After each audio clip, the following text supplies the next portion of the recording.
You're watching Drakewing Gaming. Enjoy the video. Hey guys and gals, Nary here from Drakewing Gaming, and some of you may on Twitter, the Gaming Dragon. Today I'm coming back at you another Let's Play episode of Shelter.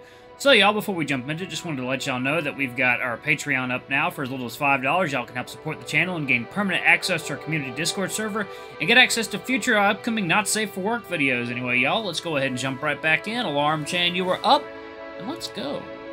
Alright, listen to the stories of the prospectors, listen to the conversation about weapons. Which one? So, along with Max, and the stories of Rune and Thistle are often just as interesting. Let's see. Listen to the stories of the prospectors. In the end, I simply can't ignore the group of prospectors. The stories of people coming back from the outside are something I'm always eager to hear. Teak, the big Tosa dog, describes his latest adventure loudly to Max, our little dachshund. Two other dogs from Teak's pack sit with him at the table, a bull terrier and a deerhound whose names I don't remember. Teak is always loud and excitable, and he seems to be even more so now after clearing roughly half a dozen rounds of our finest. He gave Burry that knife, so it's pretty much an all-you-can-eat or drink buffet for him today. He sure is enjoying his treats. Not that I mind. Monetarily, a knife like that is worth way more than anything he could possibly eat and drink in one day. However, looking at all the empty mugs and hearing Teak's loud talking, I'm a little concerned if he shouldn't restrain himself after all. And then I was like... which one's Teak? Teak, that's him, okay. And then I was like, haha, puny door, I can open you with my bare hands. So, I did so. I put my hands in the gap of that thick metal gate, and I jarred it open by force, with these two strong canine arms. No cat or human could do anything like this with their lanky noodles, eh? Canines are the top dogs. I mean, canines are dogs. What else is going to be a top dog? And he kisses his guns. To be fair, those are some beautiful guns. But he's been throwing remarks like this all morning. I honestly don't know if he's so proud of his own species or if he has some beef with me in particular. Whoa! That's impressive! I don't think anyone else in the whole shelter could do anything like that with their bare hands. Actually, he didn't really. We had a crowbar. But even that broke, so we found some scrap metal bar and we jarred the gate open with that. As a group effort. Oh yeah, you're right. You guys helped.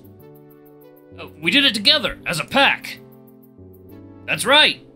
Ha! I almost forgot that part. But hey, let me finish. So we're walking inside. It's like one of those weird metal dens. Shards of glass and scrap lying everywhere, claw marks on the walls. It was obvious that a monster had to be trapped somewhere in there. But I wasn't scared at all. Instead, One of Teak's companions, the deerhound dog, snickers and shakes his head with a sly grin. What? I really wasn't. The way I remember is you were weirdly reluctant to head that way from then on. No, I wasn't. What the hell are you talking about? Stop lying. Making me look bad in front of Max. The deerhound rolls his eyes and gets back to sipping his drink with a smirk. You know, it's perfectly fine to exercise caution at places like that. Recommended even. Only a fool would charge in mindlessly. Someone with a death wish. And you will love hearing what he did when I told him he was acting like a coward. I swear I'm going to... Now the bull terrier rolls his eyes and gets back to drinking with a smirk, like his deerhound friend. It almost feels like bullying. Stop bullying the daft Tosa boy, you bully terrier. What did you do, Teak? Did you try to sniff it out or sense it with mana? Ha! Nope, I challenged it. I took a deep breath and shouted, "Come out, you little bitch! Stop sneaking around and get your sorry ass here so I can beat you and knot you to death."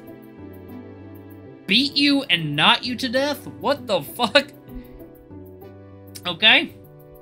He shouts it so loud he can surely be heard outside the tavern.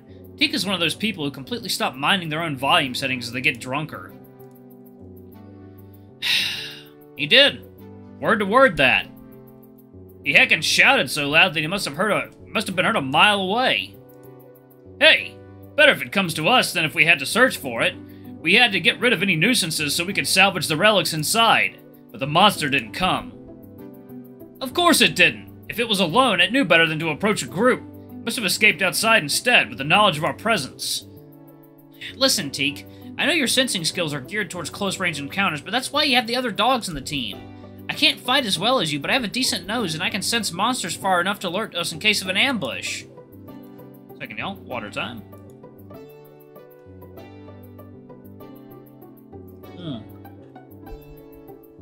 Good water, y'all. Alright.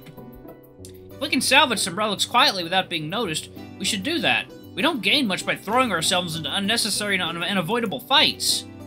Your initial cowardice was actually a perfectly sensible reaction. Too bad you had to ruin that just a moment later. Again, no, I wasn't scared. Plus, I don't like sneaking around. I want to take the enemy head on, not resort to skulking. I'm a proud canine, not a cat or a human. Yeah, I know cats can be shady, but so can canines. That's how wolf packs work. Have you met Alon yet? Who? The wolf rogue. With fur as black as the deepest night, with eyes as red as freshly spilled blood, with a nose as pink as... Never mind. The point is, it's a canine thing to be careful too. I wish you could speak with him. I can't see him anywhere, though. He usually sits at his favorite table at the darkest corner. Hey, Luke! Luke! Awoo! Could you come here for a moment? Ugh, not again. Not again indeed. I get a feeling I'm going to get tangled into something weird again. I finished wiping the table I was cleaning nearby, and I approached their table with a smile. What's up, Max? Have you seen the Edgewolf around? I want to introduce Teak to him. Oh, Alon? I don't know. He's not at his usual spot. Where else could he be?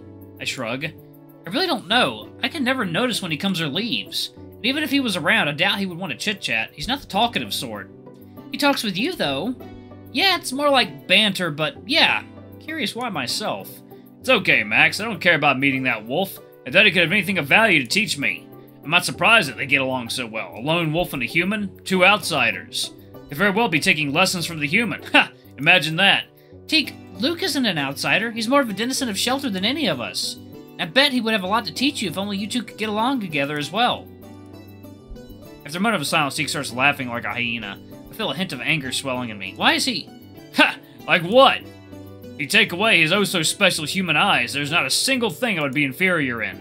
I'm stronger, faster, my instincts are sharper, I have actual battle experience. I am a dog.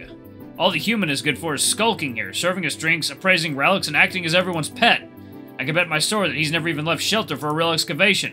Then give me your damn sword, because I have. Oh dear. Oh wow, everyone's eyes in the tavern. Oh, that's a great touch. I love that. The whole tavern goes quiet for a moment. Did I really shout it that loud? I cough a couple of times nervously and glance at Teak.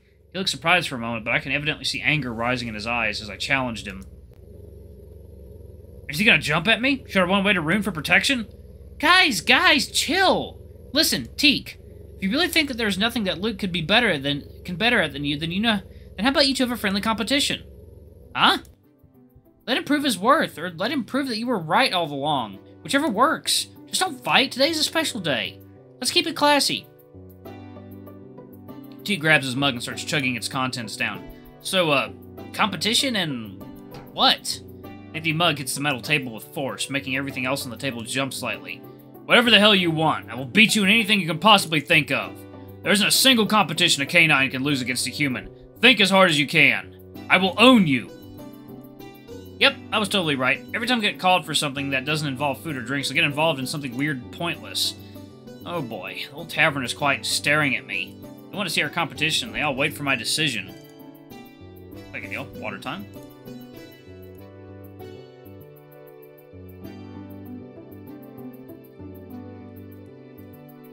I stare at Teak. He glares back at me with anger, wobbling slightly in his seat. Wobbling, huh? Man, he really is drunk. Could explain why he's even more hot-headed than usual. I wonder if I could use that to my advantage. What else should I choose? What challenge should I choose? Comparing dicks? What the fuck? Alright, what challenge should we do? Let me do it for you. Arm wrestling. Imagine me winning against him in a strength contest. Wouldn't that be the worst humiliation to him? If only I could distract him somehow and steal the victory, then yeah, maybe that could work. I sit down in front of him and put my elbow on the metal table, with my open hand ready for his. I hear a distant what? Sound of disbelief somewhere in the tavern. Are you mocking me? Luke, what the heck are you doing? Oh, let them do it. Who knows, maybe the human will surprise us. Yeah, he has some muscle on him too. For a human, at least. You're not getting scared now, are you, Teak? Teak leans towards me and slams his elbow on the table so hard that it creaks, and I swear that he dented the hard metal surface. The tavern bursts into excited shouts and howling while I start to regret my choice. In close comparison, his arm is easily twice as thick as mine. And this is my jerk-off arm! He clasps my hand in a vice-like grip and retracts his elbow a few inches to make up for the difference in our forearm lengths. I start dripping cold sweat. Yep, there is no way I can win it fair and square. Looking into Teak's intense gaze, I'm starting to doubt if I could even do it if I resorted to dirty tricks. 20 pieces on Luke! Huh? I glance to the side and see some of my friends making bets on our competition. Most people, unsurprisingly, bet on Teak, but there are a few who put money on me. Aw. Do they think I have an ace in my sleeve? I'm sorry, guys. I'm not really sure what I'm going to do right now. Well then, on the count of 3, I guess? Are you sure, Luke?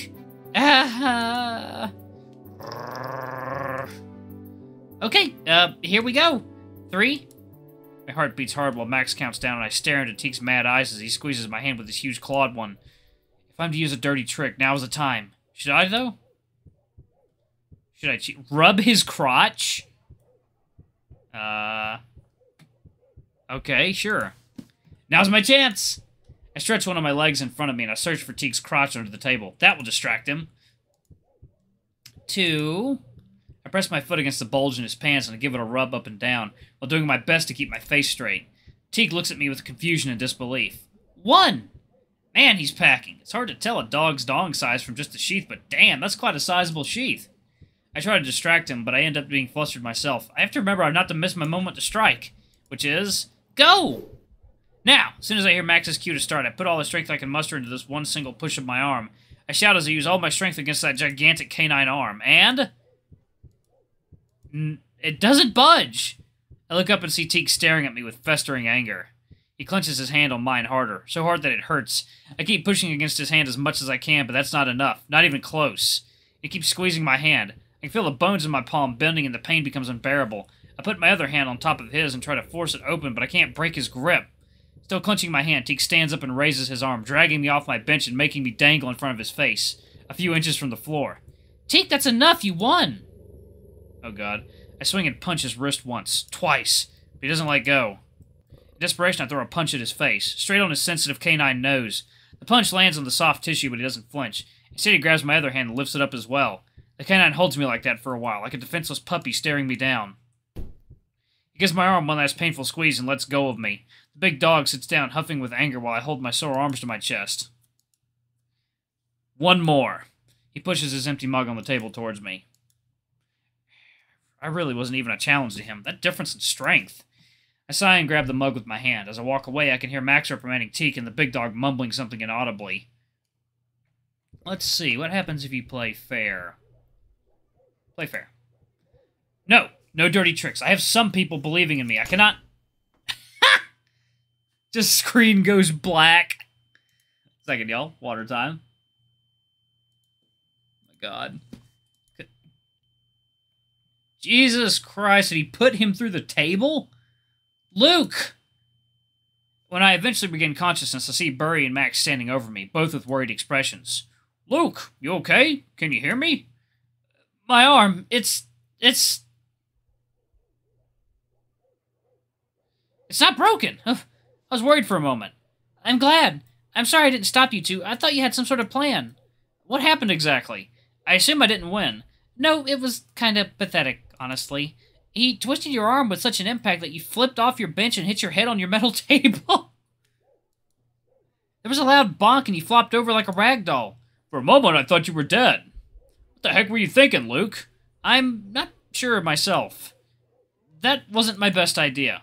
Well, let's be thankful it didn't end any worse than that. Yeah, everyone was worried. Teak more than any of us. When he saw you weren't moving, he looked absolutely terrified. He rushed towards you and started giving you mouth-to-mouth before Burry came and we took you away from him. He what?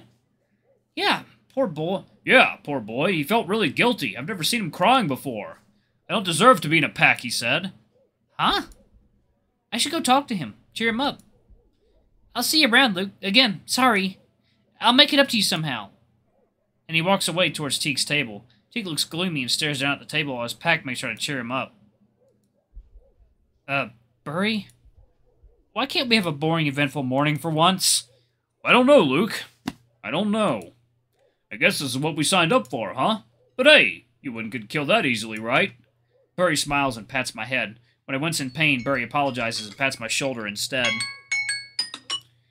He looks at me with a concerned look. Alright, I'm going to go ahead and pause it right there. That might have actually been the best outcome. That way we get some sympathy from Teak. Anyway, y'all, just let me know how I did in this video, I guess, with my choices. Anyway, thank you all so much for watching. Don't forget to like, comment, subscribe, ring that notification bell, leave a super thanks. Certificate if you can, it always helps. Until the next video, I love you all. I'll see y'all next time. Don't forget to check out that Patreon, y'all. Bye-bye!